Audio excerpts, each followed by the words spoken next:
경산중학교 박지우입니다. 제 주변에는 백신을 맞고 나서 어떤 부작용이 있을까봐 접종을 못한 친구들이 많습니다.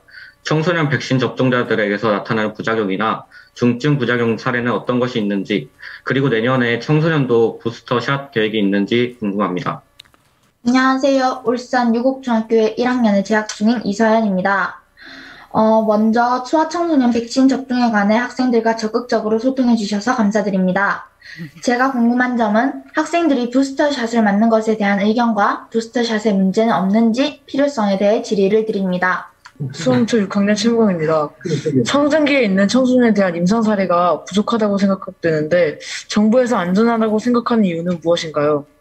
안녕하세요. 홍성여자중학교 2학년 박효린입니다.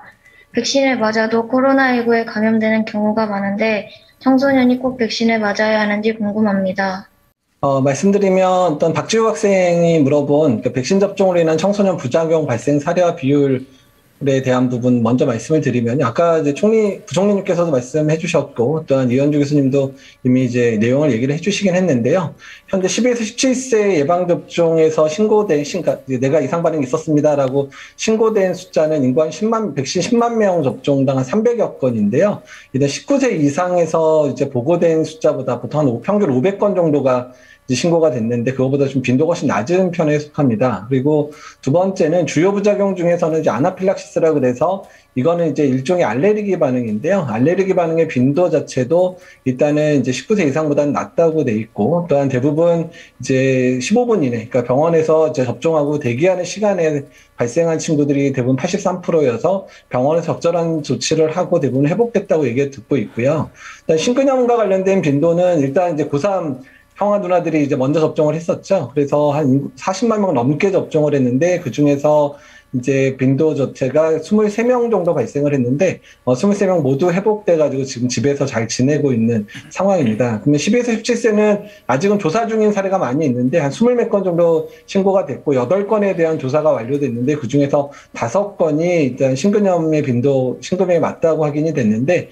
일단 이 부분도 현재는 대부분 회복이 돼서 큰 문제 없이 지금 이제 퇴원했다고 이야기를 들었거든요. 그래서 우리나라에서의 그런 청소년에서 심근염은 이제 외국과 꽤 차이가 없는데 주로 12에서 24세 사이의 연령에서 제일 많고요. 남자에서, 그 연령대 남자에서 여성에 비해서 거의 10배 정도 빈도가 높습니다. 근데 아까 이제 그 이현주 교수님께서 보여주신 거 봤지만 인구 10만, 그러니까 코로나에 걸린 사람들이 인구 10만 명당 거의 150명 이상의 심근염이 발생을 하거든요. 근데 아까도 말씀드렸지만 백신을 맞아 생기는 심근염은 10만 명당 많아야 3건 정도에 해당되는 수준이기 때문에 오히려 코로나에 걸려서 생기는 심근염이 훨씬 더 많고요. 그다음에 두 번째는 코로나에 걸려서 생기는 심근염은 그 치료 기간이 꽤 길고 길게 뭐 한 달 이상 걸리는 경우도 있다 그러는데 백신에 의한 심근염은 대부분 3일에서 7일 이내에 회복되고 특별히 후유증을 별로 남기지 않더라 이렇게 보고가 되고 있기 때문에 그래서 전반적인 청소년에서의 이상 반응 또는 부작용이라고 얘기하는 비율은 전반적으로 보고도 낮고 그리고 어느 정도 중증 이상 반응이 있기는 있지만 대부분 회복 가능하다. 그리고 가장 걱정하는 심근염도 크게 문제되지 않았다 이렇게 말씀을 드리겠고요. 두 번째 이서연 학생이 이제 질문한 거는 학생의 부스터샷에 대한 의견인데요. 일단 아직 우리나라는 이제 1차, 2차 접종을 하고 있으니까 부스터샷에 대한 얘기는 아직 나오고 있지는 않은데요. 이미 부스터샷을 맞기 시작했거나 맞기로 한 국가들이 있습니다. 그러니까 이스라엘은 이미 그 소아청소년에서의 접종이 매우 빠르게 진행되고 있어서 이제 이스라엘 같은 경우는 12세 이상의 모든 사람들은 이제 3에서 6개월이 지나면 부스터샷을 맞도록 해서 일부 청소년들도 이미 부스터샷을 맞고 있기도 하고요. 일본 같은 경우도 아예 뭐 성인만 맞아라 이렇게 기준을 정하지 않고 이미 코로나19 백신을 맞은 모든 사람은 3차 접종을 시기에 맞춰서 해야 된다라고 이제 하고 있고, 대부분 미국이나 이런 국가들도 이제 뭐 3개월에서 6개월 지난 아이들이 많지 않다 보니까 부스터샷에 대한 계획들을 준비를 하고 있기는 합니다. 어떻든 성인에서의 이제 상황들, 아까 60세 이상의 그런 면역력이 떨어져서 중증 환자 발생이나 이런 얘기를 아까 이현주 교수님 하셨던 것처럼 소아청소년에서도 이제 백신 접종하고 나서 특정 기간이 지나면, 근데 사실 10에서 17세는 면역 반응이 되게 잘 나타나기 때문에 효과가 꽤 오래 갈 거라 예상을 하고 있기는 하지만 어떻든 간에 시간이 지나면 효과가 떨어지게 되면 부스터샷에 대한 이야기는 나올 수밖에 없게 될 거고요. 게다가 오미크론 변이 얘기 많이 들으셨죠. 오미크론 변이가 생각보다 백신의 효과를 좀 떨어뜨린다고 합니다. 그러니까 지금 3차 접종을 한 어른들에 대한 이제 영국의 데이터를 보게 되면 3차 접종을 한 사람들이 델타 변이는 90% 이상 예방이 되는데 오미크론 변이는 한 70에서 75% 정도 예방이 된다 그러거든요. 그러니까 3차 접종을 하더라도 한 20% 정도 이제 예방 효과가 오미크론 때문에 떨어지기 때문에 오미크론 변이가 내년 초 만약에 내년 1, 2월이나 2, 3월 돼서 우리나라 유행을 많이 하게 되면 여러분이 맞은 이제 백신의 효과도 좀 떨어질 수 있기 때문에 그런 부스터샷, 그래서 3차 접종을 조금 당겨야 되는 경우들이 꽤 생기지도 않을까 이렇게 생각을 하고 있어서 앞으로 변이 바이러스의 유행 정도에 따라서 부스터샷에 대한 시기 정도는 결정될 것 같습니다. 우리 최무강 학생이 이제 말씀하신 거는 성장기에 있는 청소년에 대한 임상 사례가 부족하다고 생각되는데 정부에서 안전하다고 생각하는 이유는 무엇인가요? 매우 좋은 질문인데요.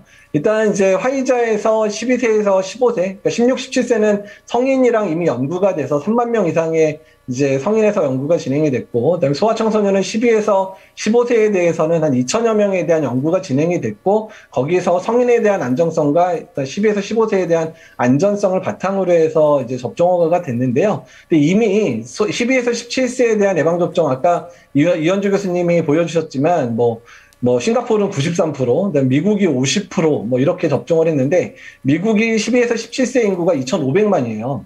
근데 미국에서 50% 맞았다는 얘기는 미국 인구 1,250만 명이 지금 이미 접종을 했다는 거니까 엄청나게 많은 인구. 아마 웬만한 백신이면 거의 한 3, 4년, 거의 10년 정도 맞아야 될 인원들이 벌써 한 3, 4개월 사이에 접종을 했고, 우리나라만 하더라도 고3 인구가, 고3이 한 이제 거의 4% 맞았기 때문에 거의 40만 넘게 맞았고요. 그다음에 10에서 17세 인구가 우리가 12에서 19세 인구가 한 400, 500만 정도 되는데 10에서 17세로 나누면 한 3, 400만 되면 되는데 그 중에 지금 이제 60%에 가까운 친구들이 접종을 한 상황이다 보니까 이미 우리나라 인구만 해도 200만 명 넘게 이미 접종을 한 상황이거든요. 그러니까 이미 충분히 많은 사람이 접종을 했고 거기에서 안전성에 관한 데이터들이 충분히 나오고 있고 어떤 그런 상황이기 때문에 많은 사람이 이미 맞았다. 그러니까 이미 우리나라 인구 전체 수에 비례하는 청소년들이 전 세계에서 거의 접종을 한 상황이거든요. 그래서 이런 이미 임상 사례가 부족하다고 얘기하기엔 너무 많은 사람이 맞았고 이미 안전성은 어느 정도 증명이 됐다는 부분들 다시 말씀드리겠습니다.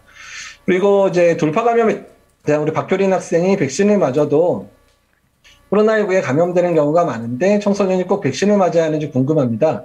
그러니까 백신을 맞아도 돌파 감염은 있을 수 있어요. 왜냐면 백신의 효과는 100%가 아니잖아요. 그러니까 아까도 말씀드렸지만 델타 변이의 90% 정도 3차 접종을 하더라도, 그 다음에 오미크론의 75%, 그다음 1, 2차 접종을 하더라도 또 백신의 효과는 시간이 지나면 이렇게 항체도 떨어지고 효과도 떨어지다 보니까 그래서 화이자 같은 경우도 6개월이 지나면 젊은 성인에서도 효과가 30%까지 떨어진다는 보고들이 있어요. 그다음에 아스트라제네카도 한 30%에서 20%까지 떨어진다는 보고들이 있고 이게 변이 바이러스가 더 생겨나게 되면 백신 효과가 더 빨리 떨어질 수도 있거든요. 그러니까 돌파 감염은 어쩌면 당연한 거일 수도 있기는 있어요. 하지만 돌파 감염이라는 거는 그러니까 생기면 내가 백신 맞고도 걸린다는 거니까 왜 맞으려 생각도 들지만 아까 이현주 교수님 설명했지만 돌파 감염이 되더라도 중증으로 진행하는 감염은 훨씬 더 완화되는 거. 그러니까 내가 이제 백신을 맞아서 안 걸리게 하는 효과도 있지만 혹시 백신을 맞고 걸리더라도 중증으로 진행하지 않게 또는 심하게 걸리지 않게 하는 효과들도 상당하고 특히 심하게 걸리지 않게 하는 중증 예방 효과 같은 경우는 지금 백신마다 6개월이 지나더라도 한 60에서 90%, 그러니까 예방 효과보다 중증 예방 효과는 훨씬 더 오래 가고 이제 변이 바이러스에 대한 영향도 덜 받는다고 얘기를 하고 있거든요. 그래서 돌파 감염이 생기더라도 중증 예방을 막기 위한 이유 때문에 백신 접종 꼭 해야 된다. 이렇게 설명을 드리고 싶습니다. 예, 질문해 주셔서 감사합니다.